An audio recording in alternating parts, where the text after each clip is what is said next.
लोग कैसे हैं? उम्मीद है अच्छे होंगे, स्वस्थ होंगे, मस्त होंगे। दोस्तों हम भी अच्छे हैं। और देख सकते हो अभी मैं वीडियो अभी बनाई हूँ और बना ही रही थी, क्योंकि आज मुझे तबीयत ठीक नहीं था। इसके लिए मुझे शाम हो गया। मुझे लग रहा था कि आप लोग को बताना चाहिए कि आज मेरा टाइम से वीडियो आ नहीं पाया।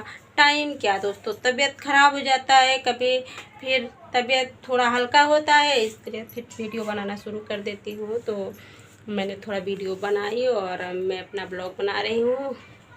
मेरे को लगा कि अपने दर्शक को मुझे बताना चाहिए, तो मैं बता रही हूँ कि आज मेरा तबीयत ठीक नहीं था। मैं सो गई थी और मैंने उठी 5 बजे। तो 5 बजे मैंने सारा काम धंधा किया, फिर शुरू किया वीडियो शूट करना और किया। और आप लोग देखिए। और टाइम टेबल होता है कुछ, पर आज मुझे लेट हो गया है, इसके लिए सॉरी आप लोग। लेकिन वीडियो देखिए और मैं भी ब्लॉग बना रही हूँ और हमारे ब्लॉग में देखिए।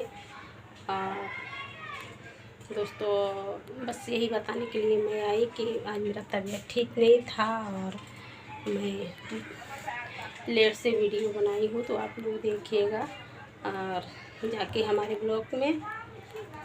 और अभी मैं ब्लॉग शूट किया और मेरा वीडियो बन गया, आप लोग देखिएगा। और बस यही बताने के लिए आई थी।